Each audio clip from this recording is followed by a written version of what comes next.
শুভ সকাল আমার প্রিয় বন্ধুরা। তো সকাল সকাল বৃষ্টি মাথায় করে নিয়ে এই যে চলে এসেছি কচুর বাগানে। এখানে কই মাছ বলছি, মানে কই মাছও ছিল, কই মাছ, লাঠা মাছ বা জেল মাছ, যেসব মাছ হয় পুকুরের, আমাদের পেছনের পুকুর পুরো ডুবে গেছে। তো এই বাগানের মধ্যে মাছ পেয়েছে সকালবেলায় অনেকগুলোই আমার শ্বশুরমশাই। তো আমিও মাছ খুঁজতে আসলাম, 2-3টে মাছ ধরেছে সকালবেলায়। তো আমিও দেখছি যে মাছ পাই কিনা, ওই জন্য আমি দেখতে এসেছি যে কচুর বাগানে, কারণ ওই পুকুরে জেল মাছ, লাঠা মাছ, অনেক রকমের মাছ ছিল।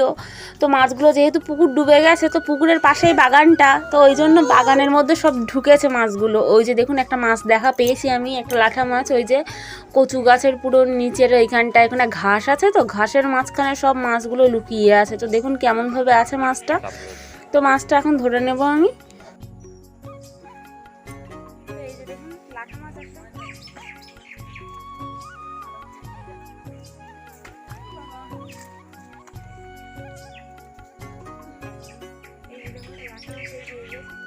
মাছটা রেখে দেবো এখন, দেখি আর একটা দুটো পাই কিনা।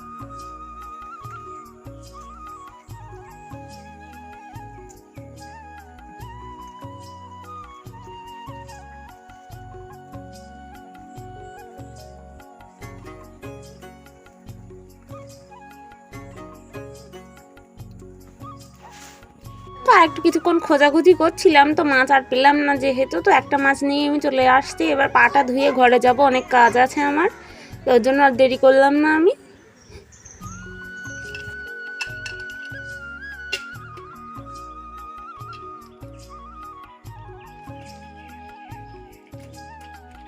তো বন্ধুরা, এই কদিন বৃষ্টিতে দেখুন ধান গাছ পুরো সব ডুবে গেছে, আরও মাঠ তো দেখাই যাচ্ছে না, মাঠের মাঝখানে রাস্তাগুলো ডুবে গেছে, অনেক বাড়িগুলোও ডুবে গেছে। তো আকাশ বন্যা বলতে পারেন। তো প্রচণ্ড বৃষ্টিতে আর একদিন বৃষ্টি হলেই পুরো আমাদের ঘর পর্যন্ত জল চলে আসবে, বারান্দার উঠোনেও তো জল চলে এসছে।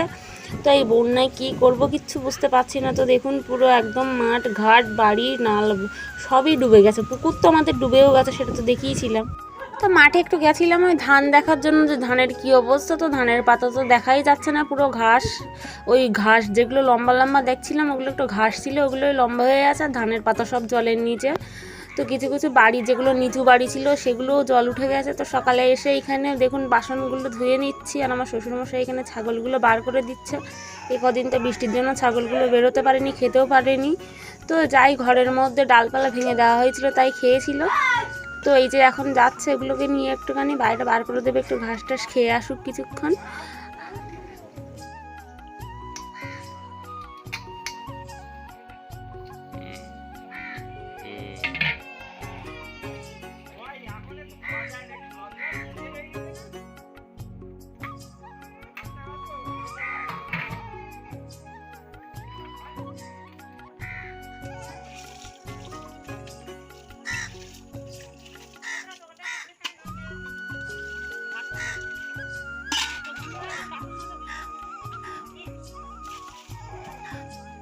এখানে থালা বাসনগুলো ধুয়ে ঘরে নিয়ে যাচ্ছিলাম, আর আমাদের পুকুরটা দেখুন, পুকুরটা পুরো ভরেই গেছে। যা মাছ ছেড়েছিলাম আগের দিনকার ভিডিওতে দেখিয়েছিলাম, সেগুলো তো সব বেরিয়ে গেছে, কত টাকার মাছ ছাড়া হয়েছিল। আম গাছ টাম গাছ যা ছিল পাশে সব ডুবে গেছে আমাদের। তো সকাল সকাল দেখুন মামা বাজারে গেছিলো, এই যে মাছগুলো নিয়ে এসছে। তো মাছগুলো আমাকে দিয়ে গেল, এগুলো হচ্ছে কি মাছ বলে, চরগোদা মাছ। তো মাছগুলো দেখাচ্ছিলাম, তো মাছগুলো একবার কাটার সময় তোমাদেরকে দেখাবো, চলো।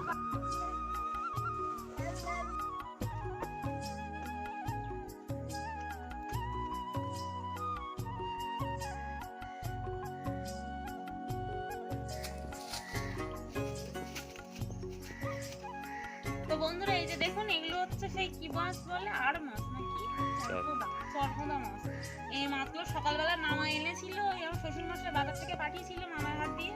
তো দেখিয়েছিলাম, তো হচ্ছে সেই মাছগুলো। এবার মাছগুলো কাটবো, কেটে নিই। আর এদিকে আবার দেখুন বৃষ্টি আসছে, পুরো মেঘলা বলা আছে, একটুখানি কিছুক্ষণ ধরেছিল, আবার শুরু।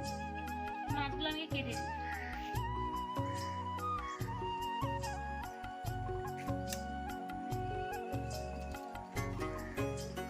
তো মাছ কাটতে কাটতে আবার বৃষ্টি চলে এসছে, তো ওই জন্য ছাতাটা দিল যে ছাতা মুখ দিয়ে বসো, কিন্তু বৃষ্টি খুবই জোরে চলে আসছিল, ছাতা মুখ দিয়ে হয়তো বসেও কাটা সম্ভব হবে না, কারণ পুরো ভিজে যেতে হবে। তো বন্ধুরা, মাছ কাটতে কাটতে দেখুন আবার প্রচণ্ড জোরে বর্ষা চলে আসলো, আর বাইরে মাছ কাটা গেল না। দেখুন বৃষ্টি আসছে আবার খুব।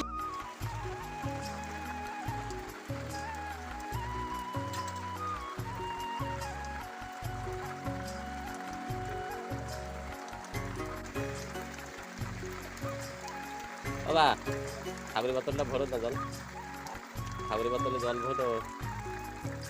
তো দেখলেনই তো কেমন জোরে বৃষ্টি হচ্ছিল। তো নিচ বারান্দা থেকে মাছগুলো কেটে নিয়ে এখন এই ধুতে গেছিলাম, আমি ধুয়ে নিয়ে আসে রান্নাটা বসাবো। আমি এসে আগে এখানে ভাতটা বসিয়ে দিয়েছি। আর এই যে দেখুন ঝিঙে আলুর তরকারি হবে আজকে, মাছ দিয়ে ঝিঙে আলু দিয়ে রান্না করবো। তো মাছটা আগে কাটাটা শেষ করে নিই।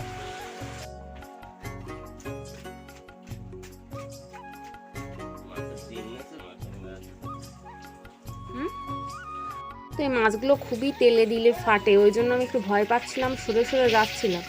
তো দেখুন মাছগুলো ফাটছে, একটু তেল ছিটাচ্ছে, ওই জন্য আমি সরে গিয়ে ওইখানে মাছগুলো আগে ভেজে নিয়ে সব দিয়ে ঢাকা দেবো।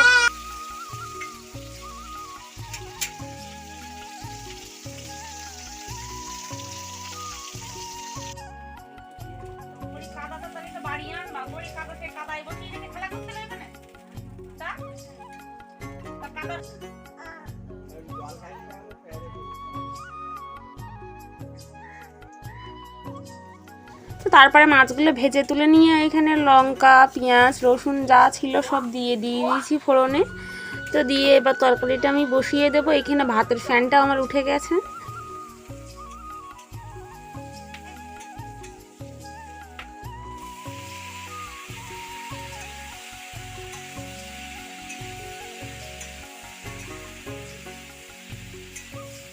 তো এই যে এখানে ভাতটা ফ্যান উঠে গেছে, আর ঝিঙে আলুটা একটুখানি ঘেঁটে ঢাকনা চাপা দিয়ে দেবো। আর এই যে মাছ দেখুন, মাছ ভাজা হয়ে গেছে পুরো। তো রান্নাটা করে নিয়েছিস, তোমাদেরকে আর সবটা দেখালাম না। তারপরে এখানে আবারও বৃষ্টি এসেছিল, তো একটুখানি থেকে থেকে বৃষ্টি আসছে। তারপর জামা টামাগুলো ধুয়ে নিচ্ছে। কদিন তো 2-3 দিন শুধু জামা কেচেই যাচ্ছে, শুকায় আর না, শুধু কাঁচা আর মেলাই সার ঘরের মধ্যে ওইভাবে পড়ছে। তো একটুখানি যাব, আমাদের পুকুরের ওই পাড়টা জাল নেট দেওয়া আছে, মাছ সব বেরিয়ে যাচ্ছে, জল তো পুরো কানিতে এসে গেছে। তো এখানে মাছ উঠছে, ওরা সবাই মাছ ধরছে। তো আমি একটু যাবো, দেখি সবার প্রায় ধরা হয়ে গেছে। আমি রান্না করছিলাম বলে আর যাওয়া হয়নি, এবার যাবো।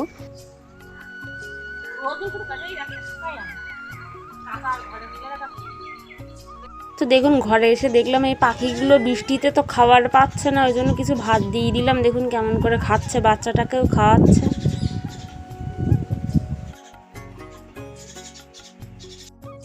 তো বন্ধুরা এই যে চলে এসছে দেখুন পুকুরের ধারে, এখানে এই নেট দেওয়ার এখানটায় জল ঝরছে আর মাছ উঠছে, পুকুরের মাছ। এইদিকে মামাদের পুকুরের দিয়ে মাছ উঠছে, আমাদের পুকুর দিয়ে উঠে যাচ্ছে। তো এখান থেকে সকালে তরুণ অনেকগুলো মাছ ধরেছে, মৌটি মাছ বা কই মাছ পেয়েছিল কটা। তো আমি এসছি একদম লাস্টে রান্নাবান্না কাজবাজ সেরে, তো দেখি মাছ পাই কিনা একটা আধটা। তো দেখুন এই ঘাসের দিকেও একটু দেখছি, এই ঘাসের মধ্যেও কিছু মাছ ছিল, তো দেখি খোঁজা যাক। তো এই যে দেখুন আমি একটা মাছ পেয়ে গেছি, এই যে দেখুন আরেকটা লাঠা মাছ পেয়েছি এই সাইজে। তো সকালে একটা আমাদের কচু বাগান থেকে ধরেছি, তো আরেকটাও পেয়ে গেছি। তো মাছটা এখন বাড়ি নিয়ে যাব, যদিও রান্না হয়ে গেছে আমাদের, কালকে হয়তো রান্না করবো। এখন জলের মধ্যে জাবিয়ে রাখবো মাছগুলো।